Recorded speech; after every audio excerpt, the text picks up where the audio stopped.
आपके fundamental of physics के इस चैनल में मैं आर के शर्मा फिर से आप लोग का स्वागत करता हूं।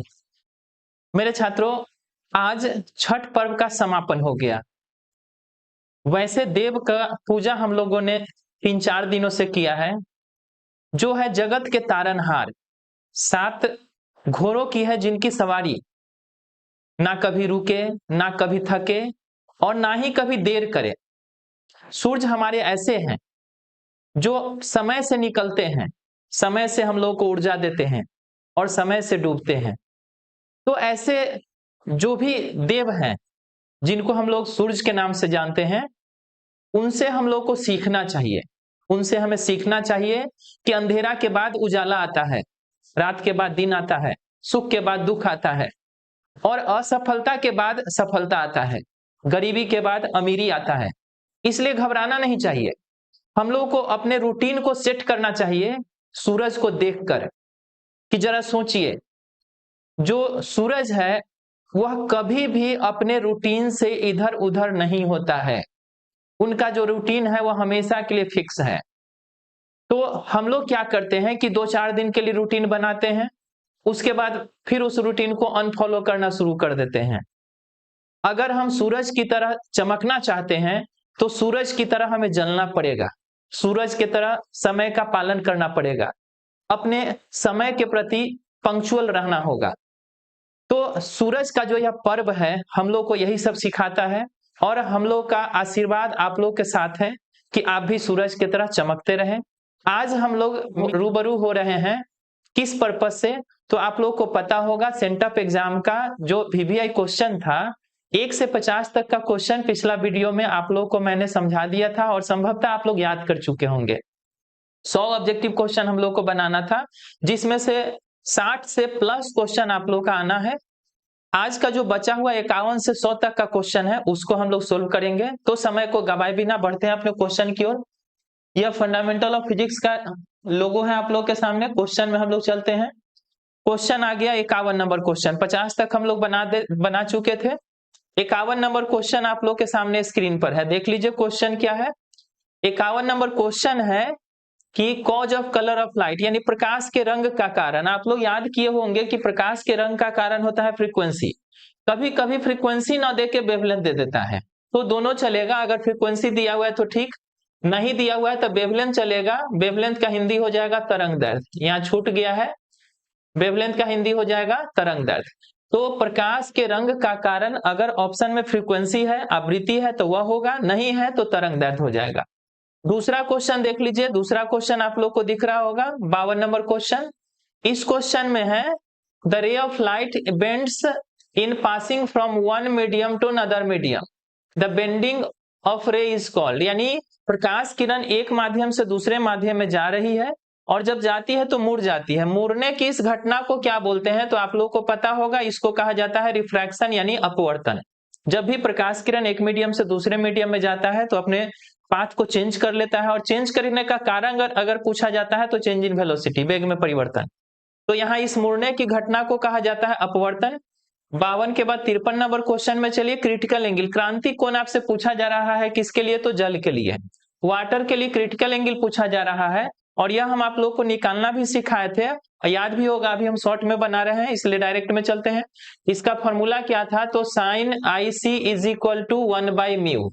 म्यू का वैल्यू भरिएगा वाटर के लिए 4/3 और उसके आधार पर आईसी का वैल्यू निकालिएगा। कितना आएगा, तो 48 लगभग में आता है। 48 जो एक्यूरेट यहाँ पर है 48.75 जल के लिए। ग्लास के लिए हम लोग का कितना आया था, तो 42 डिग्री, और डायमंड के लिए आया था 24 डिग्री। तो इस तरह है 53 नंबर क्वेश्चन। 54 नंबर क्वेश्चन की ओर चलते हैं। 54 नंबर क्वेश्चन आप लोग को दिख रहा है स्क्रीन पर। पूर्ण आंतरिक परावर्तन तभी घटित होता है जब आपतन कोण का मान, यानी total internal reflection takes place when the value of angle of incidence is. यह तो आप लोग को टोटल इंटरनल रिफ्लेक्शन के डिफिनीशन में ही याद होगा कि टोटल इंटरनल रिफ्लेक्शन में पहला होता है कि रे ऑफ लाइट जाना चाहिए डेंसर से रेयरर में, और दूसरा कंडीशन होता है कि एंगल ऑफ इंसिडेंस का वैल्यू क्रिटिकल एंगल से बड़ा होना चाहिए। तो यहाँ पर पूछा जा रहा है कि पूर्ण आंतरिक परावर्तन कब घटित होता है, तो जब क्रांतिक कोण का मान होना चाहिए, क्या होना चाहिए, तो आपतन कोण का मान क्रांतिक कोण से बड़ा होना चाहिए। यहाँ बी में ऑप्शन दिख रहा है। Angle of incidence should be greater than critical angle. तो इस तरह हम लोग का बी ऑप्शन सही हो जाएगा। नेक्स्ट बढ़ते हैं अगला क्वेश्चन की तरफ। 54 के बाद 55 नंबर क्वेश्चन। 55 नंबर क्वेश्चन ये दिख रहा है आप लोग के स्क्रीन पर। यहाँ पर क्वेश्चन है focal length of glass lens is F A in air. Air में फोकल लेंथ दिया हुआ है एफ ए और वाटर में दिया हुआ है F W. Focal length water में दिया हुआ है लेंस का एफ डब्ल्यू, यानी कांच के का लेंस है, हवा में इसका फोकस दूरी एफ ए है और पानी में फोकस दूरी एफ डब्ल्यू है। इसमें फॉर्मूला आप लोगों को याद होगा, हम लोग फॉर्मूला पढ़े थे इसमें। F L is equal to होता है mu g minus 1 into mu L divided by होता है mu g minus mu L into में होता है एफ ए। इस फॉर्मूला से अगर आप वाटर में फोकल लेंथ निकाले थे तो आया था एयर वाले फोकल लेंथ का 4 गुना, यानी इसको सोल्व किए थे तो इसके जगह आया था 4। मतलब वाटर में अगर आपको फोकल लेंथ निकालना है तो एयर में जितना फोकल लेंथ होता है उसका 4 गुना हो जाता है, और 4 गुना आंसर यहाँ पर दिया हुआ है ऑप्शन डी में। इस तरह इस क्वेश्चन का सही आंसर हो जाएगा ऑप्शन डी। नेक्स्ट क्वेश्चन जरा देख लीजिए। 55 के बाद हम लोग चलेंगे अगला क्वेश्चन 56 के तरफ, और 56 नंबर क्वेश्चन हम लोग को ऊपर में दिखेगा। इस क्वेश्चन में देख लीजिए, यहां पर क्वेश्चन है इफ टू कन्वर्जिंग लेंसेज, दो लेंस है, दोनों के दोनों कन्वर्जिंग है, कन्वर्जिंग लेंस है, दोनों का फोकल लेंथ है सेम एफ और दोनों को कांटेक्ट में रखा गया है, तो आपसे पूछा जा रहा है कि फोकल लेंथ कॉम्बिनेशन का कितना होगा। दो लेंस है, समान फोकस दूरी का अभिसारी लेंस है और संपर्क में रखा हुआ है। इसमें जरा याद कीजिए, इसमें हम लोग फॉर्मूला पढ़े थे एफ इज इक्वल टू होता है F1 F2 by F1 plus F2। इस फॉर्मूला में वैल्यू भरे थे और सेम फोकल लेंथ का था, तो हम लोग का आंसर आ गया था F/2। कैसे आया था, तो ऊपर में F1 के बदले भी F भरेंगे और इसके बदले F प्लस F भरेंगे, तो ऊपर में हो जाएगा F², नीचे में हो जाएगा 2F, F से F काट देंगे, आंसर हम लोग का हो जाता है F/2। तो दो लेंस है, दोनों का फोकस दूरी सेम है और अगर सटा के रखे हुए हैं तो उस स्थिति में इक्विवेलेंट फोकल लेंथ का फॉर्मूला आता है F/2। नेक्स्ट बढ़ते हैं अगला क्वेश्चन हम लोग का होगा 56 के बाद 57 नंबर। 57 नंबर क्वेश्चन आप लोग के स्क्रीन पर दिख रहा है। इसमें क्या है सो देख लीजिए। When two lenses of focal length F1 F2, पहला का फोकल लेंथ F1 है और दूसरा का फोकल लेंथ है F2, दोनों को रखा गया है d डिस्टेंस पर, दोनों के बीच का डिस्टेंस है। अभी अभी फॉर्मूला हम लोग लिखे थे, जब सटा हुआ था तो फॉर्मूला हुआ था F is equal to F1 F2 by F1 plus F2, और यहाँ पर है d डिस्टेंस पर है, यानी दोनों के बीच का दूरी दिया हुआ है d, और आपसे पूछ रहा है कि समतुल्य लेंस का फोकस दूरी कितना होगा, यानी इसमें डायरेक्ट आपसे फॉर्मूला पूछ रहा है। याद कीजिए हम लोग क्या पढ़े थे, तो F इज इक्वल टू होता है, सटा हुआ है तो F1 F2 by F1 plus F2 इतना होता है सटा हुआ है तो, और अगर d दूरी पर था तो हम लोग क्या किए थे, तो यहाँ नीचे में माइनस में लग गया था d। याद कीजिए फॉर्मूला आप लोग याद होगा।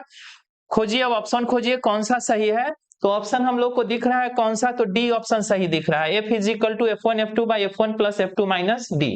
57 का हो गया। 58 नंबर क्वेश्चन में आ जाइए 58। क्वेश्चन नंबर 58 में अगर हम लोग चले तो इस क्वेश्चन में देखिएगा टू लेंसेज है, दो लेंस दिया हुआ है और दो लेंस दिया हुआ है, दोनों का पावर कितना कितना है, तो 2D और माइनस 3.5D आपसे पूछ जा रहा है और कांटेक्ट में रखा हुआ है। इस बात का ध्यान रखिएगा, चूंकि डिस्टेंस पर होगा तो फॉर्मूला और चेंज हो जाता है। पावर आपसे पूछा जा रहा है, इसमें अगर इक्विवेलेंट लेंस का पावर निकालते हैं तो आता है P1 प्लस P2। P1 का वैल्यू दिया हुआ है 2D और P2 का वैल्यू दिया हुआ है माइनस 3.5D। अगर इसको आप जोड़ते हैं तो आ जाता है माइनस 1.5D। तो इक्विवेलेंट लेंस जो होगा उसका पावर आ गया माइनस में 1.5D, और 1.5D ऑप्शन बी में है। 58 हो गया। 59 में चलिए, 59 नंबर क्वेश्चन आप लोग को दिख रहा है स्क्रीन पर। इस क्वेश्चन में क्या कहा जा रहा है, तो इसमें है the radius of curvature of each surface of lens. Lens जो है उसका रेडियस ऑफ कर्वेचर प्रत्येक सरफेस का r है और r जो है वो सेम है। इसका मतलब हो गया कि दोनों तरफ का सरफेस सेम है, तो या तो इक्वी कनकेव होगा नहीं तो इक्वी कन्वेक्स होगा, चाहे जो भी हो। और उसके बाद कह रहा है कि refractive index of the material of the lens is 1.5। Refractive index दिया हुआ है 1.5, जिसको हम लोग 3/2 भी लिख सकते हैं। आ जाइए, अब आपसे पूछा जा रहा है क्या, तो लेंस का इक्विवेलेंट लेंस जो भी होगा उसका फोकल लेंथ पूछा जा रहा है, यानी समतुल्य लेंस का फोकस दूरी पूछा जा रहा है। इसमें अगर हम देखेंगे तो जो हम लोग का लेंस का फॉर्मूला था, लेंस मेकर्स फॉर्मूला, उसका यूज करेंगे। और अगर दोनों रेडियस सेम है, याद कीजिए, अगर कन्वेक्स लेंस था तो फॉर्मूला आया था, और कनकेव लेंस था तो भी फॉर्मूला आया था।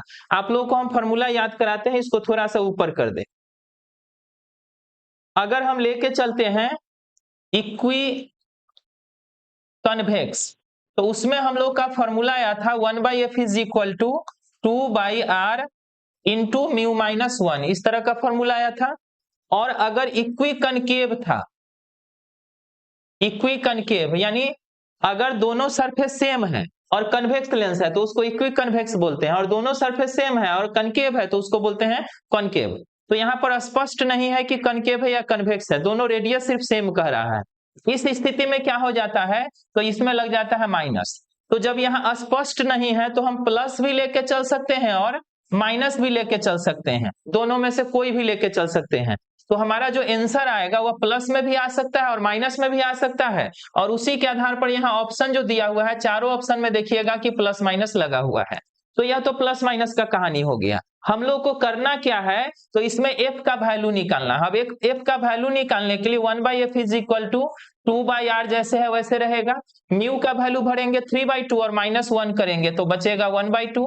2 से 2 काट देंगे, 1/f is equal to 1/r है तो f इज इक्वल टू हो जाएगा r, यानी f इज इक्वल टू हो गया r, और r में अगर प्लस माइनस लगा दे तो प्लस माइनस r। इस क्वेश्चन का आंसर आ गया f is equal two plus minus r, जो कि ऑप्शन ए में, यानी यह ए ऑप्शन सही है। यह था किससे, तो लेंस मेकर्स फॉर्मूला से। अगला क्वेश्चन, पहला पेज हम लोग का कंप्लीट हो गया। अब चलते हैं दूसरे पेज में। दूसरे पेज में चलेंगे, क्वेश्चन नंबर 60 स्क्रीन पर दिख रहा है आप लोगों को। यह क्वेश्चन क्या है, इसको जरा देख लीजिए। इस क्वेश्चन में आपसे पूछा जा रहा है, खगोलीय दूरबीन का क्वेश्चन है, एस्ट्रोनॉमिकल टेलीस्कोप का, और नॉर्मल एडजस्टमेंट में है। नॉर्मल एडजस्टमेंट का मतलब हो गया कि फाइनल इमेज बनेगा इंफिनिटी पर। खगोलीय दूरबीन में जब नॉर्मल एडजस्टमेंट होता है तो फाइनल इमेज बनता है इंफिनिटी पर। और पूछ क्या रहा है, तो लंबाई। याद कीजिए, इसमें m का फॉर्मूला आप लोग पढ़े थे माइनस में FO/FE, और l का फॉर्मूला आया था FO प्लस FE। तो नॉर्मल एडजस्टमेंट में लेंथ अगर पूछ रहा है तो FO प्लस FE होगा। FO प्लस FE कहां पर है, तो ऑप्शन डी में है। आगे बढ़ते हैं, अगला क्वेश्चन स्क्रीन पर दिख भी रहा है, थोड़ा ऊपर इसको कर दे। 61 नंबर क्वेश्चन, इसमें खगोलीय दूरदर्शन के लिए, खगोलीय दूरदर्शन मतलब वही बात है, एस्ट्रोनॉमिकल टेलीस्कोप ही है। और खगोलीय दूरदर्शी के लिए वस्तु लेंस के लिए आवश्यक है। आपसे पूछा जा रहा है कि वस्तु लेंस के लिए क्या जरूरी है। तो याद कीजिए, टेलीस्कोप का जो फिगर हम लोग बनाए थे उसमें ऑब्जेक्टिव लेंस को बड़ा लिए थे और आईपीस को छोटा लिए थे। ऑब्जेक्टिव लेंस का फोकल लेंथ बड़ा होना चाहिए और आईपीस का फोकल लेंथ छोटा होना चाहिए। यहाँ पर अगर आप देखेंगे तो उच्च फोकस दूरी होना चाहिए किसका, तो अभिदृश्य का, ऑब्जेक्टिव लेंस का। ऑब्जेक्टिव लेंस का फोकल लेंथ हाई होना चाहिए, जो कि ऑप्शन बी में है। तो इस तरह अगर टेलीस्कोप हम लोग बनाते हैं तो ऑब्जेक्टिव का फोकल लेंथ हाई होना चाहिए, और कंपाउंड माइक्रोस्कोप में आप लोगों को याद होगा कि स्मॉल होता है, फोकल लेंथ छोटा होता है। तो यहाँ टेलीस्कोप है तो बड़ा होगा। आगे बढ़ते हैं 62 नंबर क्वेश्चन। 62 नंबर क्वेश्चन में भी देख लीजिए, फिर से फॉर्मूला पूछा जा रहा है लेकिन सूक्ष्मदर्शी का, कंपाउंड माइक्रोस्कोप का। कंपाउंड माइक्रोस्कोप का फॉर्मूला पूछा जा रहा है, और नॉर्मल एडजस्टमेंट में, किस एडजस्टमेंट में, तो नॉर्मल एडजस्टमेंट। और किसका फॉर्मूला पूछा जा रहा है, तो आवर्धन क्षमता का, यानी मैग्नीफाइंग पावर पूछा जा रहा है। याद कीजिए, अभी अभी थोड़ा देर पहले आप लोगों को बताए हैं कि मैग्नीफाइंग पावर का फॉर्मूला टेलीस्कोप का क्या होता है, लेकिन यहाँ पर किसका पूछा जा रहा है, तो माइक्रोस्कोप का। और माइक्रोस्कोप में यहाँ पर है नॉर्मल एडजस्टमेंट। इसमें थोड़ा सा ध्यान दीजिए, अगर टेलीस्कोप में नॉर्मल एडजस्टमेंट पूछ रहा है, इसका मतलब हो गया कि फाइनल इमेज इंफिनिटी पर बनेगा, क्योंकि टेलीस्कोप से हम लोग दूर के वस्तु को देखते हैं, अनंत के वस्तु को। तो नॉर्मल एडजस्टमेंट जो हो गया टेलीस्कोप के लिए, नॉर्मल एडजस्टमेंट का मतलब हो गया कि फाइनल इमेज इंफिनिटी पर बनेगा। लेकिन अगर माइक्रोस्कोप है तो माइक्रोस्कोप से हम लोग नजदीक का वस्तु देखते हैं, इसलिए इसका जो नॉर्मल एडजस्टमेंट होता है वो 25 सेंटीमीटर वाला है, यानी लीस्ट डिस्टेंस वाला है। तो जब लीस्ट डिस्टेंस पर इमेज बनता है तो इसमें m का फॉर्मूला हम लोग निकाले थे -VO/UO इंटू 1 + d/FE। आप लोग को याद होगा, यह फॉर्मूला खोज लीजिए कहां पर है, तो यहाँ पर बी में दिख रहा है -VO/UO into 1 + d/FE। Option B हम लोग का सही हो जाएगा। तो 62 का आपसे फॉर्मूला पूछा जा रहा है कंपाउंड माइक्रोस्कोप के मैग्नीफाइंग पावर का, और किसमें, तो नॉर्मल एडजस्टमेंट में, मतलब जब इमेज बनेगा 25 सेंटीमीटर पर। यह क्वेश्चन हो गया 62 नंबर। आगे बढ़ते हैं 63 नंबर की तरफ। 63, क्वेश्चन नंबर 63 जरा देख लीजिए क्या दिया हुआ है। इसमें है final image formed in astronomical telescope, खगोलीय दूरबीन में जो अंतिम प्रतिबिंब बनता है वह कैसा होता है। इसमें आप लोग को समझाए थे कि एक लेंस या एक मिरर के लिए जो कहानी हम लोग पढ़ते हैं वो कुछ और होता है, और कंपाउंड माइक्रोस्कोप या एस्ट्रोनॉमिकल टेलीस्कोप में चूंकि 2 लेंस होता है इसलिए वो कहानी फेल कर जाता है, और उसी के आधार पर अंतिम इमेज बना था।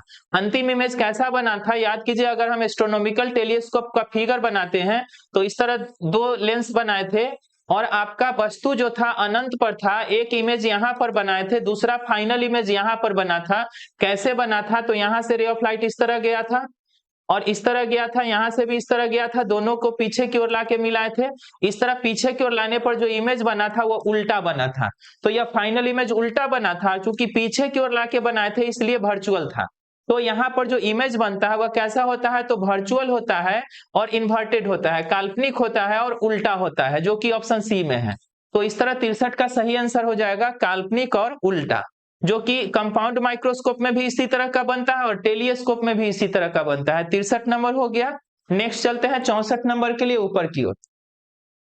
64 नंबर क्वेश्चन जरा देख लीजिए क्या है, आ गया। When length of tube of microscope, हाँ यह अलग से इसके लिए हम फॉर्मूला आप लोग को निकाल के बताए थे कि अगर लंबाई को हम बढ़ा देते हैं तो मैग्नीफाइंग पावर भी बढ़ जाता है। लंबाई बढ़ाने से कंपाउंड माइक्रोस्कोप का मैग्नीफाइंग पावर यानी आवर्धन क्षमता बढ़ जाता है। इसके लिए फॉर्मूला निकाले थे और आप लोग को बताए थे कि यह फॉर्मूला सिर्फ ऑब्जेक्टिव के लिए है, न्यूमेरिकल वगैरह इससे नहीं बनाइएगा। 65 नंबर क्वेश्चन में आ जाइए। दृष्टि दोष से रिलेटेड क्वेश्चन है। उत्तल लेंस से कौन सा दोष दूर किया जा सकता है, तो दृष्टि दोष 4 तरह का होता है और चारों तरह का लिखा हुआ है। निकट दृष्टि दोष, दूर दृष्टि दोष, जरा दूरदर्शिता और अबिंदुकता। याद कीजिए चारों तरह का जो दृष्टि दोष होता है, निकट दृष्टि दोष में हम लोग कौन सा लेंस लगाते हैं, तो कनकेव लेंस लगाते हैं। दूर दृष्टि दोष में क्या लगाते हैं, तो कन्वेक्स लगाते हैं। प्रेस बायोपिया में क्या लगाते हैं, तो बाइफोकल लेंस यूज करते हैं। और एस्टिग्मेटिज्म में क्या यूज करते हैं, तो सिलिंड्रिकल लेंस यूज करते हैं। अब इसमें आपसे पूछा जा रहा है उत्तल लेंस। उत्तल लेंस मतलब कन्वेक्स लेंस। कन्वेक्स लेंस किस में होता है, तो फार साइटेडनेस मतलब दूर दृष्टि दोष में। तो इसका सही आंसर हो जाएगा ऑप्शन बी। आगे बढ़ते हैं नेक्स्ट क्वेश्चन 65 के बाद 66 नंबर। 66 नंबर क्वेश्चन देख लीजिए। प्रिज्म के लिए आपको एंगल ऑफ मिनिमम डेविएशन का फॉर्मूला पूछा जा रहा है, न्यूनतम विचलन कोण यानी डेल्टा का फॉर्मूला। याद कीजिए इसमें डेल्टा बराबर क्या आया था, तो म्यू माइनस 1 इंटू ए आया था। म्यू माइनस 1 इंटू ए कहाँ है, खोज लीजिए, ऑप्शन ए में ही दिख रहा है। एंगल ऑफ मिनिमम डेविएशन इसमें डेल्टा होता है और डेल्टा का फॉर्मूला आया था म्यू माइनस 1 इंटू ए। कहाँ से आया था, तो एक फॉर्मूला हम लोग प्रूफ किए थे, refraction formula sine delta plus A by 2 divided by sine A by 2। इसी में जब एंगल को छोटा किए थे यानी ए और डेल्टा का वैल्यू छोटा लिए थे तो इस तरह का फॉर्मूला आया था। तो यह ऑप्शन ए सही हो जाएगा। आगे बढ़ते हैं 67 नंबर क्वेश्चन दिख रहा है। इसमें आपसे पूछा जा रहा है कुची का समीकरण। याद कीजिए कुची का समीकरण में वेवलेंथ और रिफ्रैक्टिव इंडेक्स में रिलेशन निकला था। क्या रिलेशन निकला था, तो mu is equal to A plus B by lambda square. यह कुची का समीकरण होता है जो कि ऑप्शन सी में दिया हुआ है। मतलब रिफ्रैक्टिव इंडेक्स और वेवलेंथ एक दूसरे का इनवर्सली प्रोपोर्शनल होता है और लेमडा के स्क्वायर के इनवर्सली प्रोपोर्शनल होता है। इसमें ए और बी कांस्टेंट था। आगे बढ़िए 68 नंबर क्वेश्चन। 68 नंबर क्वेश्चन आप लोग के स्क्रीन पर दिख रहा है। इसमें जरा देख लीजिए क्या दिया हुआ है। Inverse square of law of intensity. Intensity के लिए पूछा जा रहा है इनवर्स स्क्वायर रूल। याद कीजिए इसमें आपका जो फॉर्मूला है, फोर्स का फॉर्मूला में हम लोग पढ़े थे इनवर्स स्क्वायर रूल, और यहाँ पर इनवर्स स्क्वायर रूल किसके लिए है, तो इंटेंसिटी के लिए है। और यह इनवर्स स्क्वायर रूल पूछ रहा है कि किसके लिए वैलिड है, तो इसमें हम लोग कूलम्ब्स लॉ में भी पढ़े थे कि पॉइंट चार्ज होना चाहिए। उसके बाद ग्रेविटेशन में भी इस इनवर्स स्क्वायर रूल अगर बोलते हैं तो उसमें मास जो होना चाहिए वह कोई खास पॉइंट पर होना चाहिए। उसी तरह यहाँ पर इंटेंसिटी के लिए भी जो लागू होगा, यह किसके लिए लागू होगा, तो पॉइंट सोर्स के लिए लागू होगा। तो इनवर्स स्क्वायर रूल जो होता है वह तभी काम करता है जब सोर्स कैसा हो, तो पॉइंट साइज का हो। तो यह ए ऑप्शन सही हो जाएगा। 68 नंबर हो गया। नेक्स्ट बढ़ते हैं 68 के बाद चलिए 69 नंबर क्वेश्चन। इस क्वेश्चन में क्या है, इन रैले स्कैटरिंग ऑफ लाइट, यानी रैले का स्कैटरिंग थ्योरी। रैले के स्कैटरिंग थ्योरी में आप लोग पढ़े होंगे, याद करा देते हैं। रैले का जो स्कैटरिंग थ्योरी था उसमें हम लोग पढ़े थे कि आई जो होता है वह इनवर्सली प्रोपोर्शनल टू होता है वेवलेंथ के पावर 4 के। और इसी से रिलेटेड क्वेश्चन था कि सूर्योदय एवं सूर्यास्त के समय सूर्य लाल क्यों होता है, आकाश का कलर ब्लू क्यों होता है। तो यह सब रैले का प्रकीर्णन सिद्धांत से ही था, जिसमें इंटेंसिटी समानुपाती होता है 1 बाई लेमडा पावर 4 के। ऑप्शन डी सही हो जाएगा। आगे बढ़ते हैं नेक्स्ट क्वेश्चन में 70 नंबर क्वेश्चन। 70 नंबर क्वेश्चन पूछा जा रहा है फॉर डिस्ट्रक्टिव इंटरफ्रेंस। डिस्ट्रक्टिव के लिए क्या पूछा जा रहा है? तो डिस्ट्रक्टिव इंटरफ्रेंस के लिए पाथ डिफरेंस याद कीजिए। डिस्ट्रक्टिव में पाथ डिफरेंस जो था वह λ/2 का विषम गुणज था। कंस्ट्रक्टिव में होता है λ/2 का सम गुणज और डिस्ट्रक्टिव में होता है λ/2 का विषम गुणज। जिसमें पाथ डिफरेंस हम लोग लिखे थे कितना, तो विषम गुणज का मतलब 2n+1 इंटू λ/2। तो यह होता है विनाशी के लिए यानी डिस्ट्रक्टिव के लिए। और डिस्ट्रक्टिव के लिए यहाँ पर ऑप्शन खोज लीजिए कहां पर है, तो 2n+1 λ/2 ऑप्शन बी में है। इस तरह इस क्वेश्चन का सही आंसर हो जाएगा ऑप्शन बी। आगे बढ़िए नेक्स्ट क्वेश्चन 70 के बाद 71 नंबर में चलते हैं। 71 क्वेश्चन नंबर दिख रहा है। इसमें क्या क्वेश्चन है, तो आपका रेशियो दिया हुआ है intensity of two light waves. दो लाइट वेव है, दोनों का रेशियो दिया हुआ है 9:4। पूछ रहा है मैक्सिमा और मिनिमम, मतलब मैक्सिमम इंटेंसिटी और मिनिमम इंटेंसिटी का रेशियो पूछ रहा है।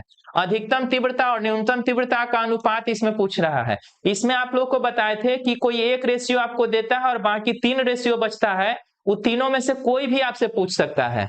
क्या रेशियो दिया हुआ है देख लीजिए। इंटेंसिटी का रेशियो दिया हुआ है 9:4 और पूछ रहा है मैक्सिमम और मिनिमम का। इसके आधार पर अगर हम इसको सोल्व करते हैं, सोल्व करने के लिए थोड़ा सा जगह ले लेते हैं। चलिए इसमें अगर हम देखें तो प्रश्न से आपको दिया हुआ है इंटेंसिटी का रेशियो, मतलब I1/I2 का वैल्यू दिया हुआ है। कितना दिया हुआ था, तो 9:4। इसमें हम आप लोग को बोले थे कि अगर आपको शॉर्ट क्वेश्चन या लॉन्ग क्वेश्चन बनाना हो तो इसमें x लगा दीजिए। नहीं, अगर दिया सिर्फ ऑब्जेक्टिव क्वेश्चन है तो x भी लगाने का जरूरत नहीं है। I मैक्सिमम बटा I मिनिमम आपसे पूछ रहा है, यानी मिनिमम और मैक्सिमम का मैक्सिमम और मिनिमम का रेशियो पूछ रहा है। आई मैक्सिमम का फॉर्मूला आप लोग पढ़े होंगे, √I1 प्लस √I2 का होल स्क्वायर। यह आई मैक्सिमम था। और आई मिनिमम का फॉर्मूला था √I1 माइनस √I2 का होल स्क्वायर, ऐसा फॉर्मूला था। अब जरा देखिए I1 के बदले हम लोग क्या भरेंगे, तो √9 प्लस में √4 और इसका स्क्वायर। नीचे में यही चीज रहेगा, √9 माइनस में √4 और इसका स्क्वायर। अब 9 का रूट कितना होगा, तो 3 प्लस 2 का स्क्वायर और नीचे में हो जाएगा 3 माइनस 2 का स्क्वायर। 3 प्लस 2 5 का स्क्वायर हो जाएगा 25 और 1 का स्क्वायर हो जाएगा 1। तो हम लोग का आंसर आ जाएगा 25:1। तो रेशियो होगा 25:1 और 25:1 कहां पर है, तो ऑप्शन ए में। तो इस तरह यह जो 71 नंबर क्वेश्चन था इसका आंसर आ जाएगा 25:1। इसमें और भी आप लोग को हम बताए थे, क्या बताए थे जरा याद कीजिए। इस टाइप का जो क्वेश्चन होता है उसमें आपको और भी कोई रेशियो पूछ सकता है। जैसे यहाँ पर क्या दे दिया, तो I1/I2 का रेशियो दे दिया। I मैक्सिमम बटा I मिनिमम आपसे पूछ लिया। इसी में हम बोले थे कि A1/A2 भी पूछ सकता है या A maximum by A minimum भी पूछ सकता है। तो कोई भी एक रेशियो आपको दे देगा चारों में से और बाकी 3 में से कोई भी एक पूछ सकता है। तो अभी यह पूछा है I maximum by I minimum. आगे बढ़ते हैं नेक्स्ट क्वेश्चन की तरफ। अगला क्वेश्चन 72 नंबर दिख रहा है आप लोग के स्क्रीन पर। इस क्वेश्चन में आ जाइए। निम्नलिखित में से कौन सबसे उत्तम एक वर्णी प्रकाश स्रोत है। तो यह तो क्वेश्चन आप लोग जनरली अनुमान भी लगा के भी दे सकते हैं। एक वर्णी का मतलब जिसमें से जो लाइट निकलेगा वह उसका वेवलेंथ सेम होना चाहिए, फ्रीक्वेंसी सेम होना चाहिए, मोनोक्रोमेटिक होना चाहिए और लाइट का इंटेंसिटी ज्यादा होना चाहिए। तो यह सब क्वालिटी किसमें होता है, तो लेजर लाइट में। लेजर लाइट जो हम लोग यूज करते हैं वो मोनोक्रोमेटिक लाइट होता है, उसका वेवलेंथ ज्यादा होता है और यह जो है एक वर्णी प्रकाश का सबसे अच्छा स्रोत है। तो हम लोग का यह आंसर हो जाएगा लेजर लाइट। आगे बढ़िए नेक्स्ट क्वेश्चन 72 के बाद 73 नंबर। 73 के लिए फिर ऊपर चलना पड़ेगा। हाँ इसमें आ जाइए। The phenomenon of bending of light रे आपसे पूछा जा रहा है। बेंडिंग फिर पूछा जा रहा है। एक बार और बेंडिंग हुआ था जब एक मीडियम से दूसरे मीडियम में गया था तो उसको रिफ्रैक्शन बोले थे। यहाँ पर है शार्प एज पर, मतलब तीखे कोर पर। तीखे कोर पर मुड़ने की घटना को क्या बोलते हैं, तो इसको हम लोग बोलते हैं डायफ्रैक्शन, जो कुछ दिन पहले आप लोग पढ़े थे। तीखे मोड़ पर अगर लाइट मुड़ रहा है तो इस फेनोमेना को कहा जाता है डायफ्रैक्शन।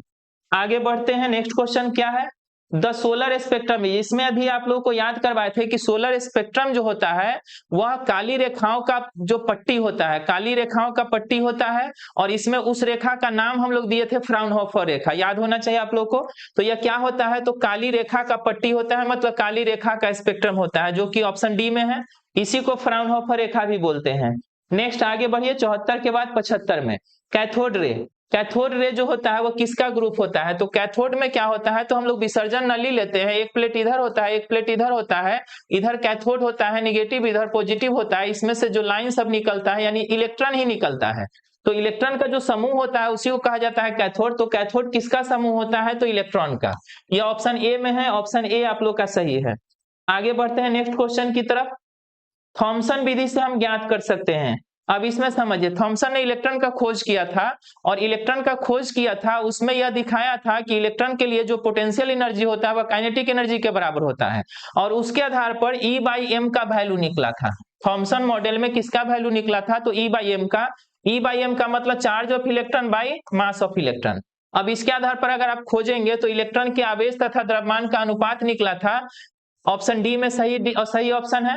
यानी थॉमसन मॉडल में हम लोग को क्या मिला था? तो ई और एम का रेशियो मिला था। आगे बढ़ते हैं नेक्स्ट क्वेश्चन की तरफ। 76 के बाद 77 नंबर क्वेश्चन 77। क्वेश्चन में है the energy of limited photo electron depends on, energy depends on, इसमें आप लोग फोटो इलेक्ट्रिक इफेक्ट का नियम पढ़िएगा। उस नियम में क्या दिया हुआ है, तो जो काइनेटिक एनर्जी होता है वह डिपेंड करता है फ्रीक्वेंसी पर। एनर्जी जो होता है वो डिपेंड करता है किस पर? तो फ्रीक्वेंसी पर। और अभी अभी एक क्वेश्चन और आया था जिसमें हम आप लोग को बताए थे कि अगर ऑप्शन में फ्रीक्वेंसी नहीं है तो आपका वेवलेंथ चलेगा। तो यहाँ पर अगर फ्रीक्वेंसी होगा तो ठीक, नहीं तो वेवलेंथ चलेगा। वेवलेंथ ऑफ लाइट यानी ऊर्जा किस पर निर्भर करता है? तो वेवलेंथ ऑफ लाइट पर। वेवलेंथ दिया हुआ है, फ्रीक्वेंसी कहीं नहीं है, इसलिए सही ऑप्शन हो जाएगा वेवलेंथ। आगे बढ़ते हैं नेक्स्ट क्वेश्चन की तरफ। अगला क्वेश्चन देखिए कौन सा है हम लोग का। निम्नलिखित में से किस धातु का प्रकाश विद्युत कार्य फलन यानी वर्क फंक्शन आपसे पूछा जा रहा है कि वर्क फंक्शन जो है सबसे कम किसका होता है? मिनिमम वर्क फंक्शन यानी न्यूनतम कार्य फलन। अब इसमें चार जो ऑप्शन दिया हुआ है, बैरियम, आयरन, कॉपर, सोडियम, यह जान लीजिए कि सबसे कम वर्क फंक्शन जो होता है यह सोडियम का होता है। इस चारों में सबसे कम वर्क फंक्शन जो होता है वह सोडियम का होता है। इसका वर्क फंक्शन लगभग 2.3 के आसपास होता है, बाकी सबका आपका 2.3 से ज्यादा होता है। तो इसका सही आंसर हो जाएगा ऑप्शन ए, सोडियम का वर्क फंक्शन जो होता है वह सबसे कम होता है, जो ऑप्शन में दिया हुआ है उसमें से। आगे बढ़िए, नेक्स्ट क्वेश्चन दिख रहा है फोटोन का रेस्ट मास पूछा जा रहा है। तो यह जो फोटोन होता है एक तरह का एनर्जी होता है, और जब यह विराम अवस्था में होता है तो इसका मास 0 होता है। रेस्ट पोजीशन में इसका मास जो होता है यानी रेस्ट मास जो होता है फोटोन का वह कितना होता है? तो 0 होता है। यहाँ पर ऑप्शन में अगर आप देखेंगे तो रेस्ट मास ही पूछा जा रहा है, और रेस्ट मास इसका कितना होता है? तो 0 होता है। याद रखिएगा फोटोन का रेस्ट मास कितना होता है? तो 0 होता है। लेकिन अगर आपसे रेस्ट मास के अलावा कहीं पूछ दिया कि फोटोन का मूविंग अवस्था में मास कितना होता है, तो उसके लिए हम लोग को क्या करना होगा? तो एक एनर्जी का इक्वेशन होता है mc² और दूसरा इक्वेशन होता है h न्यू, दो इक्वेशन होता है। तो इसमें हम लोग क्या करेंगे, तो यह जो मास होता है यह रेस्ट मास न होके मूविंग मास होता है। तो मूविंग मास अगर निकालना होगा तो हो जाएगा h न्यू बाई c²। तो यह मूविंग मास होता है, और रेस्ट मास कितना होता है? तो 0। यहाँ पर रेस्ट मास पूछा जा रहा है, इसलिए सही ऑप्शन हो जाएगा 0। आगे बढ़ते हैं नेक्स्ट क्वेश्चन की तरफ। 80 नंबर, प्लांक्स कांस्टेंट का डायमेंशन आपसे पूछा जा रहा है। प्लांक्स कांस्टेंट के लिए फॉर्मूला याद कीजिए, एनर्जी का फॉर्मूला होता है h new. Photo electric effect में फॉर्मूला होता है E = h न्यू। इसमें h जो होता है यह प्लांक्स कांस्टेंट होता है। इसको अगर आप अलग करते हैं तो E/न्यू हो जाएगा। एनर्जी का डायमेंशन होता है ml² t-2 और फ्रीक्वेंसी का होता है t-1। सोल्व कीजिएगा तो ml² t-1। तो यह प्लांक्स कांस्टेंट का डायमेंशन आता है ml² t-1, जो कि एंगुलर मोमेंटम के डायमेंशन के बराबर होता है, और इसका वैल्यू होता है 6.63 × 10⁻³ जूल सेकेंड। तो इस तरह यह प्लांक्स कांस्टेंट का डायमेंशन पूछा जा रहा है, जो कि ऑप्शन बी में है सही ऑप्शन। आगे बढ़ते हैं, नेक्स्ट क्वेश्चन कौन सा हो जाएगा? तो 81 नंबर क्वेश्चन में हम लोग पहुंच गए हैं। निम्न में से कौन आवेश रहित है, मतलब किसके पास आवेश नहीं होता है? तो आप लोग याद किए होंगे प्रोटॉन का आवेश प्लस में होता है, उसके बाद बीटा जो होता है एक तरह का इलेक्ट्रॉन होता है, इसका आवेश माइनस में होता है, अल्फा का आवेश +2 ही होता है। लेकिन अभी अभी बोले थे कि फोटोन जो होता है एक तरह का एनर्जी होता है जिसमें कोई आवेश नहीं होता है। तो फोटोन जो होता है यह चार्जलेस होता है। तो 81 का सही आंसर हो जाएगा ए, फोटोन। नेक्स्ट 82 नंबर क्वेश्चन दिख रहा है आप लोग को। इस क्वेश्चन में देखिएगा तो हाइड्रोजन परमाणु की प्रथम कक्षा में इलेक्ट्रॉन की चाल, प्रथम कक्षा में चाल और प्रकाश के चाल का अनुपात पूछा जा रहा है। इसको हमें लिखना पड़ेगा यह स्पीड दिया हुआ है, ऊपर में किसका, तो इलेक्ट्रॉन का, नीचे में किसका, तो लाइट का स्पीड। चलिए सी कर देते हैं। इलेक्ट्रॉन का स्पीड आप लोग पढ़े होंगे 2.18 इंटू 10⁶ मीटर पर सेकेंड होता है, और लाइट का स्पीड होता है 3 इंटू 10⁸ मीटर पर सेकेंड, इतना होता है। अब अगर हम इसको सोल्व करें तो ऊपर में क्या बचेगा, तो ऊपर में बचेगा 2.18 और नीचे में बचेगा लगभग 300, इतना बचेगा, लगभग में इतना आएगा। और देखिएगा तो 2 से लगभग 1.3 गुना यह हो जाएगा 3, और इसको भाग देंगे तो लगभग कटता है क्या बार में, तो 137 टाइम्स में। तो हम लोग का सही आंसर आ जाएगा 1/137। इसको इससे काटिएगा तो लगभग 137 बार में कट जाएगा, और सही ऑप्शन कहाँ दिया हुआ है, तो ऑप्शन बी में। आगे बढ़ते हैं, नेक्स्ट क्वेश्चन है 82 के बाद चलते हैं 83 नंबर क्वेश्चन के लिए। 83 नंबर क्वेश्चन क्या है, इसको जरा देख लीजिए। जेड परमाणु क्रमांक वाले परमाणु की किसी दी गई कक्षा में इलेक्ट्रॉन का ऊर्जा, एनर्जी का इक्वेशन पूछ रहा है, इलेक्ट्रॉन का एनर्जी। और इलेक्ट्रॉन का एनर्जी आप लोग पढ़े होंगे, इलेक्ट्रॉन के एनर्जी का फॉर्मूला होता है -13.4, माइनस में होता है इलेक्ट्रॉन वोल्ट, इनटू में होता है Z²/n²। इलेक्ट्रॉन के एनर्जी का यह फॉर्मूला होता है। इसमें एनर्जी को देखिए और Z² को देखिए, डायरेक्टली प्रोपोर्शनल है, किसके समानुपाती होता है, समानुपाती ही पूछ रहा है, तो Z² के समानुपाती होता है, यानी ऑप्शन बी सही है। आगे बढ़ते हैं नेक्स्ट क्वेश्चन में 84 नंबर क्वेश्चन। 84 नंबर क्वेश्चन में पूछा जा रहा है कि परमाणु में इलेक्ट्रॉन केवल उन्हीं कक्षाओं में घूम सकते हैं जिनमें उनका कोणीय संवेग यानी एंगुलर मोमेंटम पूछा जा रहा है कि कैसा होता है। यह आप लोग पढ़े होंगे, बोर्स एटॉमिक मॉडल में केमिस्ट्री में भी पढ़े हैं, और यहाँ मॉडर्न फिजिक्स में भी पढ़े हैं कि इलेक्ट्रॉन उन्हीं कक्षा में घूमता है जिसका एंगुलर मोमेंटम जो होता है वह h/2π का इंटीग्रल मल्टीपल होता है, मतलब h/2π का पूर्णांक गुणज होता है, और h/2π कहां पर है, तो ऑप्शन ए में है, इसलिए सही आंसर हो जाएगा ऑप्शन ए। आगे बढ़िए, नेक्स्ट क्वेश्चन पूछा जा रहा है किसका बेत नहीं, गलत लिखा गया, यह होना चाहिए विभेदन क्षमता। आपसे पूछा जा रहा है किसका विभेदन क्षमता मैक्सिमम होता है, पेनिट्रेटिंग पावर, किसका पेनिट्रेटिंग पावर सबसे ज्यादा होता है, तो लाइट इलेक्ट्रोमैग्नेटिक वेव में ही आप लोगों को बताए थे कि इलेक्ट्रोमैग्नेटिक वेव में 7 तरह का वेव होता है, radio wave, microwave, infrared, visible, ultraviolet, X-ray और गामा रे। इसमें गामा रे का जो पेनिट्रेटिंग पावर था वह सबसे ज्यादा था, यानी और शरीर के लिए खतरनाक भी था, तो गामा रे का पेनिट्रेटिंग पावर सबसे ज्यादा होता है, जो कि ऑप्शन डी में है। आगे बढ़िए नेक्स्ट क्वेश्चन की ओर, 86 नंबर क्वेश्चन। 86 नंबर क्वेश्चन में है मौलिक कण, फंडामेंटल पार्टिकल। फंडामेंटल पार्टिकल आप लोग 9, 10 में भी पढ़े होंगे, इलेक्ट्रॉन, प्रोटॉन, न्यूट्रॉन को कहा जाता है फंडामेंटल पार्टिकल, यानी इसके अलावा कोई भी होगा तो नहीं होगा। तो कौन नहीं है यही पूछा जा रहा है, तो न्यूट्रॉन तो होता है, प्रोटॉन भी होता है, इलेक्ट्रॉन भी होता है, और अल्फा कण नहीं होता है, तो अल्फा कण इसका सही आंसर हो जाएगा। अल्फा कण जो है वो फंडामेंटल पार्टिकल नहीं है। नेक्स्ट बढ़िए आगे 87 नंबर क्वेश्चन। 87 नंबर क्वेश्चन में आ जाइए, निम्नलिखित में से अस्थाई सबसे ज्यादा स्टेबल कौन है, तो यह आप लोगों को मॉडर्न फिजिक्स में पढ़ना है। स्टेबल वह सबसे ज्यादा होता है जिसका बाइंडिंग एनर्जी पर न्यूक्लियन सबसे ज्यादा हो। तो बाइंडिंग एनर्जी पर न्यूक्लियन अगर हम देखें तो सबसे ज्यादा होता है आयरन का, इसका ग्राफ भी हम लोग बनाएंगे, उस ग्राफ में भी देखिएगा कि आयरन का जो ग्राफ होगा सबसे हाईएस्ट पॉइंट पर होता है। तो यहाँ पर आयरन जो होता है उसका जो है अस्थायित्व हीलियम से भी कम होता है, सॉरी ज्यादा होता है, मतलब आप लोग को लगेगा कि हीलियम स्टेबल होता है, तो हीलियम तो स्टेबल होता ही है, लेकिन अगर बाइंडिंग एनर्जी के आधार पर देखिएगा तो हीलियम से भी ज्यादा स्टेबल हो जाता है आयरन। आगे बढ़िए 87 के बाद 88 नंबर क्वेश्चन में। 88 नंबर क्वेश्चन में क्या है, चलिए रेडियस का फॉर्मूला पूछा जा रहा है नाभिक के लिए, न्यूक्लियस के रेडियस का फॉर्मूला। न्यूक्लियस का जो रेडियस होता है वह a का पावर 1/3 यानी मास नंबर के 1/3 पावर के डायरेक्टली प्रोपोर्शनल होता है, यानी r डायरेक्टली प्रोपोर्शनल टू होता है a का पावर 1/3, और इसमें वेरिएशन का चिन्ह हटाते हैं तो कांस्टेंट के रूप में लगाते हैं r0। तो इस तरह हम लोग का सही फॉर्मूला हो जाता है R is equal to R0 a का पावर 1/3, जो कि ऑप्शन ए में है। आगे बढ़ते हैं नेक्स्ट क्वेश्चन की ओर, चलिए 89, how much energy be limit on destroying 1 gram substance.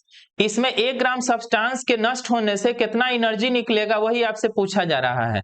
Energy का फॉर्मूला इसमें क्या होता है, तो एनर्जी का 2 फॉर्मूला होता है, एक तो होता है E is equal to mc², और दूसरा फॉर्मूला होता है E is equal to mass into में यह जो मास होता है मास डिफेक्ट होता है, और मास डिफेक्ट को गुना करते हैं 931 मेगा इलेक्ट्रॉन वोल्ट से।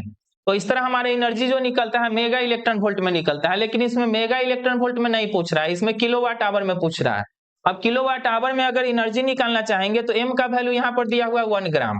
1 ग्राम का मतलब 10⁻³ kg, और सी का वैल्यू होता है 9 × 3 × 10⁸ स्क्वायर है तो स्क्वायर कर देंगे, इस तरह हो जाएगा 10⁻³ या इंटू में हो जाएगा 9 × 10⁻16। 16 में से 3 को घटाइएगा तो यह आ जाएगा 9 × 10⁻13। यह जो आंसर आएगा यह जूल में आएगा। किस में आएगा? तो जूल में। तो जूल में इतना आंसर आपको दिया हुआ है, सही है। दूसरा ऑप्शन देखिएगा तो आपको kWh में दिया हुआ है। अगर इसको kWh में बदलना है तो आप लोग को कभी हम बताए होंगे कि जूल को kWh में बदलने के लिए क्या करते हैं, तो इसको डिवाइड कर देते हैं 3.6 × 10⁻6 से। 9 को इतना से डिवाइड कीजिएगा तो आएगा 2.5, गुना में 10 के पावर 13 में से 6 घटा दीजिए तो बचेगा 7। तो यह बदल जाएगा kWh में। अब मिला के अगर आप देखते हैं तो यह बी ऑप्शन भी सही है, ए भी सही है, बी भी सही है और ए भी सही, दोनों सही है। तो ऑप्शन सी हम लोग का सही हो जाएगा। यानी यह जो क्वेश्चन है 89, इसका करेक्ट आंसर हो जाएगा ऑप्शन सी, दोनों के दोनों सही है। आगे बढ़ते हैं नेक्स्ट क्वेश्चन 89 के बाद 90। डायोड, डायोड का यूज किस रूप में होता है? तो डायोड जो होता है एम्पलीफायर के रूप में इसका यूज नहीं होता है, एम्पलीफायर के रूप में ट्रायोड का यूज होता है, ओसिलेटर के रूप में भी ट्रायोड का यूज होता है, मॉड्यूलेटर के रूप में भी ट्रायोड का यूज होता है, रेक्टिफायर के रूप में डायोड का यूज होता है। और डायोड का यूज जो रेक्टिफायर के रूप में होता है वह दो तरह से होता है, हाफ वेव रेक्टिफायर में और फुल वेव रेक्टिफायर में। तो डायोड के लिए याद रखिएगा रेक्टिफायर में किसका यूज होता है? तो डायोड का यूज होता है। आगे बढ़ते हैं नेक्स्ट क्वेश्चन की तरफ। 90 के बाद 91, पीएन जंक्शन, यानी पीएन जंक्शन से रिलेटेड क्वेश्चन है। पीएन जंक्शन में क्या होता है? तो यह समझ लीजिए कि एक पीएन जंक्शन का मतलब हो गया कि संधि है। किसका किसका संधि है? तो पी टाइप सेमीकंडक्टर और N type semiconductor. P type अर्धचालक और एन टाइप अर्धचालक। आगे पढ़िएगा आप लोग। सेमीकंडक्टर जो होता है वह दो तरह का होता है। एक तो पहले पढ़ेंगे एक्सट्रिंसिक और इंट्रिंसिक, फिर इंट्रिंसिक में जाएंगे तो उसमें दो तरह का होता है, पी टाइप और एन टाइप। तो दो तरह का सेमीकंडक्टर होता है, पी टाइप और एन टाइप। और पीएन जंक्शन का मतलब उसी दोनों का जंक्शन। तो यह जो जंक्शन है वो किसका है? तो दोनों के दोनों सेमीकंडक्टर है। तो पहला में है 2 सेमीकंडक्टर जंक्शन, 2 TW होना चाहिए, तो यह ऑप्शन सही है। दूसरा देखिए मेटल का जंक्शन होता है, नहीं चलेगा। उसके बाद सेमीकंडक्टर, मेटल और सेमीकंडक्टर मतलब एगो मेटल और एगो सेमीकंडक्टर, ये भी नहीं चलेगा। मेटल और सुपर कंडक्टर, ये भी नहीं चलेगा। दोनों के दोनों इसमें सेमीकंडक्टर होता है। ऑप्शन ए सही हो गया। आगे बढ़िए नेक्स्ट क्वेश्चन की ओर चलते हैं। 91 के बाद 92 नंबर क्वेश्चन 92। क्वेश्चन नंबर 92 में जरा देखिए क्या दिया हुआ है। इसमें आपसे पूछा जा रहा है जर्मेनियम। जर्मेनियम जो होता है, सिलिकॉन और जर्मेनियम सेमीकंडक्टर होता है। और सेमीकंडक्टर का जो क्या दिया हुआ है? Band interval. बैंड इंटरवल कितना होता है? तो मिनिमम होता है 0.6 और मैक्सिमम होता है 2.1 तक। यहाँ पर बात किसका हो रहा है? तो जर्मेनियम का। तो जर्मेनियम के लिए याद रखिएगा कि जर्मेनियम का जो बैंड इंटरवल होता है वह 0.7 इलेक्ट्रॉन वोल्ट होता है। जर्मेनियम का बैंड इंटरवल होता है 0.7, जो कि ऑप्शन सी में है। 93 में आ जाइए। The impurity element used to P type. इसमें जरा समझिए इसको। पी टाइप का मतलब होता है पॉजिटिव टाइप और एन टाइप का मतलब होता है निगेटिव टाइप। पॉजिटिव टाइप कब आएगा? जब उसमें एक्स्ट्रा इलेक्ट्रॉन होगा। और निगेटिव टाइप कब आएगा? जब उसमें इलेक्ट्रॉन का कमी होगा। अगर हम 4 में 5 मिला दें तो 9 हो जाएगा। 9 हो जाएगा मतलब एक एक्स्ट्रा है। और अगर हम 4 में 3 मिला दे तो 7 हो जाएगा, और 7 हो जाएगा मतलब एक का कमी है। तो यह जो बनाएगा 3 वैलेंसी वाला जो बनाएगा वह एन टाइप बनाएगा, और 5 वैलेंसी वाला जो बनाएगा वह पी टाइप बनाएगा। तो यहाँ पर पी टाइप सेमीकंडक्टर बनाना है, और पी टाइप सेमीकंडक्टर बनाने के लिए वैलेंसी कितना होना चाहिए? तो 5। पहले यह ध्यान में ले आइएगा। अब 5 वैलेंसी वाला इसमें से खोज लीजिए कि कौन है। 5 वैलेंसी वाला बोरॉन है कि नहीं? तो नहीं है। बिस्मथ है कि नहीं? तो है। आर्सेनिक है कि नहीं? तो नहीं है। फास्फोरस है कि नहीं? तो नहीं है। इस तरह सही आंसर हो जाएगा बिस्मथ। यह तीनों जो है वह ट्राइवैलेंट है और यह जो है वह पेंटावैलेंट है। तो अगर हमको पी टाइप सेमीकंडक्टर बनाना होता है तो पेंटावैलेंट इंप्यूरिटी मिलाते हैं, और एन टाइप के लिए बनाते हैं ट्राइवैलेंट। तो यह सब मिलाएंगे तो एन टाइप बनेगा, और इसको मिलाएंगे तो पी टाइप बनेगा। आगे बढ़ते हैं नेक्स्ट क्वेश्चन में 94। इसमें पूछा जा रहा है अर्ध तरंग दृष्टिकारी यानी हाफ वेव रेक्टिफायर। अभी अभी आप लोगों को बताए थे कि रेक्टिफायर के रूप में पीएन जंक्शन का यूज होता है दो तरह से, हाफ वेव में और फुल वेव में। तो हाफ वेव रेक्टिफायर में याद रखिएगा कि इनपुट फ्रीक्वेंसी इनपुट और आउटपुट फ्रीक्वेंसी या दोनों बराबर होता है।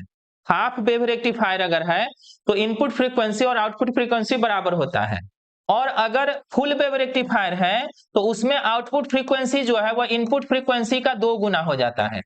तो यहाँ पर हाफ वेव रेक्टिफायर है, उस स्थिति में दोनों बराबर होगा, और इनपुट फ्रीक्वेंसी अगर 50 हर्ट्ज है तो आउटपुट फ्रीक्वेंसी भी 50 हर्ट्ज होगा, यानी 94 का सही आंसर हो जाएगा बी। 94 के बाद 95 में चलते हैं।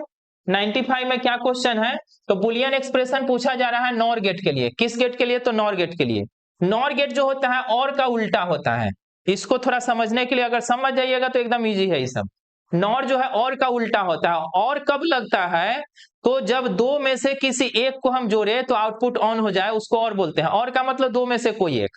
दो में से कोई एक का मतलब अगर हम इसमें दो में से कोई एक लेते हैं तो 1 + 1 लेते हैं तो 2 हो जा रहा है। 2 यहाँ पर नहीं आता है, इसको 1 ही मान के चलते हैं। अगर 1 × 1 लेके चलते हैं तो 1 आता है। तो दोनों अगर हम लेके चले तो ऐसा होगा। लेकिन और का मतलब दोनों नहीं होता है, दो में से कोई एक होता है। दो में से कोई एक का मतलब एगो 1 रखेंगे और एगो 0 रखेंगे तो 1 आ जाएगा। और अगर गुना में लेके चलते हैं तो यह 0 आ जाएगा। तो दोनों में से किसी एक के ऑन होने पर ऑन हो रहा है, किस में, गुना में कि प्लस में, तो देख लीजिए प्लस में। तो ध्यान में रखिएगा कि और गेट में जो होता है वह प्लस होता है, और यह गुना जो होता है वह एंड गेट में होता है।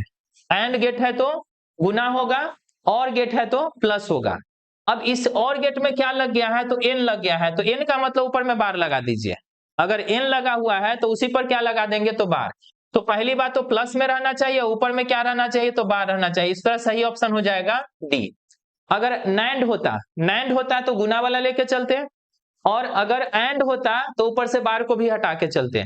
मतलब यह हो गया, समझिए इसको फिर से, यह जो हो गया बी, यह हो गया किस गेट के लिए, तो यह हो गया और गेट के लिए।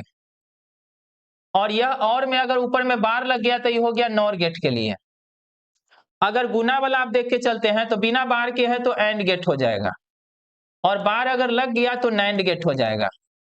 तो इस तरह गेट जो होता है बुलियन एक्सप्रेशन जो होता है वो इसके आधार पर होता है, जो कि बुलियन अलजेब्रा से आया हुआ है। आगे बढ़ते हैं 96 में। 96 में फिर उसी के लिए, नॉर गेट के लिए आपसे पूछ रहा है लॉजिक सिंबल। लॉजिक सिंबल याद कीजिए, अगर हम एंड को देखें तो एंड के लास्ट में क्या है, तो डी। डी के जैसा है तो एंड का होगा, डी के जैसा है तो एंड का होगा। डी के जैसा कौन है, तो इधर है, इसका मतलब यह एंड का हो गया। और एंड में अगर यहां पर गोला लग गया, इसका मतलब इससे होता है नॉट रिलेटेड होता है, तो नॉट भी लग गया, और नॉट भी लग गया, इसका मतलब ये बन गया नैंड। तो यह नैंड गेट है, यह एंड गेट है और ये नैंड गेट है। इसमें आ जाइए, इसमें जो है डी के जैसा नहीं है, कर्व टाइप का है। तो कर्व टाइप का है तो याद रखिएगा कि और गेट का होता है, तो यह और गेट का हो गया। और इसमें अगर गोला लग गया, इसका मतलब हो गया नॉर गेट। गोला नहीं लगा हुआ है तो और गेट है, और गोला यहां लग गया तो नॉर गेट हो गया। अब कौन सा पूछ रहा है, तो नॉर गेट। नॉर गेट किस में है, तो ऑप्शन सी में है। तो इस तरह 96 का हम लोग का सही ऑप्शन हो जाता है सी। आगे बढ़ते हैं फिर 96 यानी लास्ट पेज में ही अब चलेंगे। 97 क्वेश्चन नंबर जरा देख लीजिए, इसमें क्या है। इसमें द्विआधारी समतुल्य पूछ रहा है, यानी बाइनरी इक्विवेलेंट पूछ रहा है। बाइनरी इक्विवेलेंट किसका पूछ रहा है, तो 15 का। 15 का आपसे बाइनरी इक्विवेलेंट पूछ रहा है। अगर आपको यह चीज खोजना पड़े तो ध्यान दीजिएगा, जो भी नंबर लिखा हुआ है उसको करना क्या है, इसको देख लीजिए। 1 1 0 0 1 2 4 8 ऊपर में लगा दीजिए, जो 0 के सामने पड़े उसको काट दीजिए। अब ऊपर वाले को जोड़ दीजिए, तो 8 4 कितना हो गया, तब 12। इसका मतलब यह नंबर 12 है। दूसरा नंबर देखिए कितना है, 1 0 0 1। फिर लगाइए 1 2 4 8, इसको 0 के सामने जो पड़ा उसको काट दीजिए। 8 और 1 बचा, कितना हो गया, 9 हो गया। इसका मतलब यह 9 है। तीसरा में आ जाइए सी में। सी में लिखा हुआ है 1 1 1 1, इसके ऊपर फिर लगाएंगे 1 2 4 8। इसमें कोई 0 नहीं है तो कोई नहीं कटेगा, सबको जोड़ दीजिए। 8 4 12 2 14 1 15, यह हो गया 15। इसका मतलब यह सी वाला जो है यह 15 है। सी वाला कितना है तो 15 है। तो इस तरह आप लोग खोज सकते हैं, ध्यान में रखना है। जैसे आप लोग पढ़ते हैं इकाई, दहाई, सैकड़ा, हजार, 10,000 इस तरह होता है, उसी तरह बाइनरी में 2 गुना करना होता है, यानी इकाई, दोहाई, चौहाई, अट्ठाई, सोलाई, बत्तीसाई इस तरह होता है, यानी 1, 2, 4, 8, 16, 32, 64 इस तरह गुना करना पड़ता है। तो इस तरह इसका सही आंसर हो जाएगा 97 का सी। आगे बढ़ते हैं 98 में। 98 में आपसे पूछा जा रहा है कि निम्नलिखित में से टीवी प्रसारण के लिए कौन होता है। तो टीवी प्रसारण में याद कीजिए, टेलीविजन जो हम लोग का काम करता है वह 30 से 300 मेगाहर्ट्ज के बीच काम करता है। हम लोग का टेलीविजन जो चलता है वह 30 मेगाहर्ट्ज से 30 मेगाहर्ट्ज के बीच में काम करता है। आगे बढ़ते हैं 99 नंबर क्वेश्चन,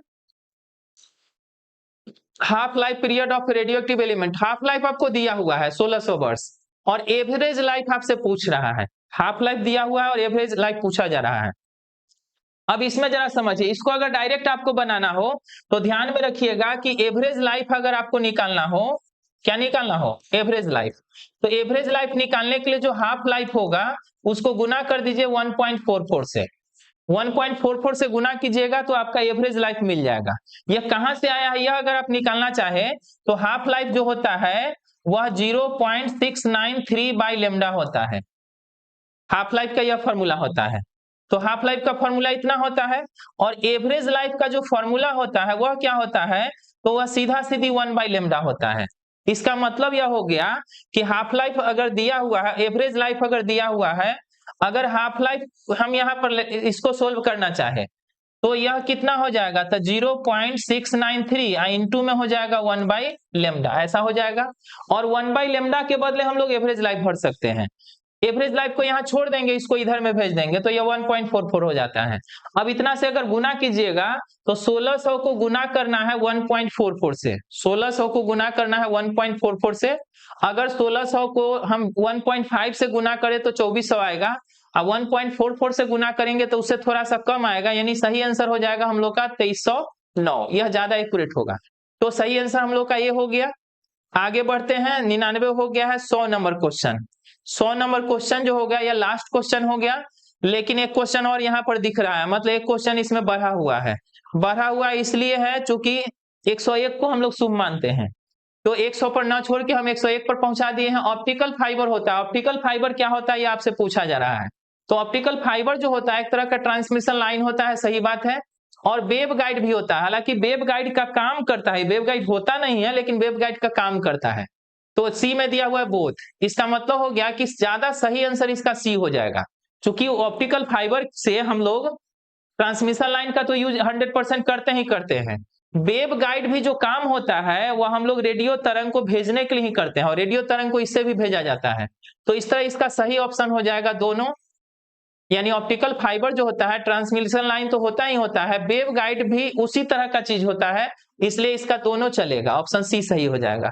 लास्ट क्वेश्चन की तरफ बढ़ते हैं। 101 शुभ नंबर माना जाता है, अभी अभी बताए हैं, तो वह शुभ नंबर हम लोग का आ गया है। इसके बाद आज का क्लास हम लोग का कंप्लीट हो जाएगा। कांस्य तंतु का बैंड चौड़ाई, ऑप्टिकल फाइबर, ऑप्टिकल फाइबर का जो बैंड विड्थ होता है वो कितना होता है, तो सबसे ज्यादा इसी का होता है ऑप्टिकल फाइबर का, 100 गीगाहर्ट्ज, यानी गीगाहर्ट्ज में काम करता है। यह 100 गीगाहर्ट्ज जो होता है वो ऑप्टिकल फाइबर का क्या होता है, बैंड विड्थ होता है, बैंड चौड़ाई होता है, सबसे ज्यादा दूर तक इसके द्वारा हम भेज सकते हैं। तो इसके साथ हम लोग का ऑब्जेक्टिव कंप्लीट हो गया। आप लोग का एग्जाम है 11 तारीख से एग्जाम है। रिक्वेस्ट यही है कि 101 ऑब्जेक्टिव क्वेश्चन जो आप लोग को बता दिए हैं उसको अगर याद कर लिए हैं तो अच्छी बात है, नहीं याद किए हैं तो कोई बात नहीं, एक बार सिर्फ और वीडियो देख लीजिएगा, एक बार और देख लीजिएगा, आपको याद हो जाएगा, परीक्षा में टकाटक आपको याद रहेगा, तो मारते चले जाइएगा, तुरंत ऑब्जेक्टिव बन जाएगा। उसके बाद शॉर्ट क्वेश्चन लॉन्ग क्वेश्चन बनाना होता है। एक तरह से मान के चलिए आप लोग का यह क्या है, तो डेमो एग्जाम हो रहा है, फाइनल एग्जाम का यह डेमो एग्जाम है। इसमें आप अपने आप को चेक करेंगे कि कितना जल्दी हम सही सही आंसर लिख पा रहे हैं, यानी आप दिमाग में सेट करके रखिएगा कि फाइनल एग्जाम ही हम दे रहे हैं, चोरी वगैरह करने का जरूरत नहीं है, जितना आप जानते हैं उतने लिखिएगा। सिर्फ यह देखिए कि आप कितना, जो आपको टाइम दिया जा रहा है उस टाइम में आप 100% क्वेश्चन को सही सही सोल्व कर पा रहे हैं या नहीं कर पा रहे हैं, लिखने का आपका तरीका सही है या गड़बड़ा रहा है, तो यह सब चीज आप लोगों को चेक करना है, और इससे आपको अनुमान हो जाएगा कि हमको फाइनल एग्जाम में किस तरह लिखना चाहिए ताकि मैक्सिमम मार्क्स हम ला सके। तो इसी के साथ आज का क्लास हम लोग कंप्लीट करते हैं, फिर हम लोग नेक्स्ट वीडियो में मिलेंगे। शॉर्ट क्वेश्चन के साथ, जिसमें हम आप लोग को बोले थे कि 30 शॉर्ट क्वेश्चन आप लोग को बताएंगे। हाँ, ध्यान रहे उसका आंसर हम लिखाएंगे नहीं, आप लोग को हम आंसर ऐसे ही समझा देंगे। आप लोग के पास आंसर उसका होगा, हम समझा देंगे, और जो समझाएंगे तो बात जो हम बोलेंगे वह वीडियो के रूप में रहेगा, उसको आप लिख भी सकते हैं। तो नेक्स्ट वीडियो में हम लोग मिलेंगे शॉर्ट क्वेश्चन के साथ। तब तक के लिए आप इस ऑब्जेक्टिव क्वेश्चन का एक बार और रिवीजन कर लीजिए। एक बार रिवीजन करने का मतलब एक बार वीडियो कम से कम देख लीजिए, और हमारा यही शुभकामना है कि सूर्य भगवान की तरह आप चमकते रहे, आप प्रकाशित हो, आपका परिवार भी प्रकाशित हो, और अगर आप लोग प्रकाशित रहेंगे तो हम लोग तो अपने आप प्रकाशवान हो जाएंगे। वेरी वेरी थैंक्स, बहुत बहुत धन्यवाद जुड़ने के लिए।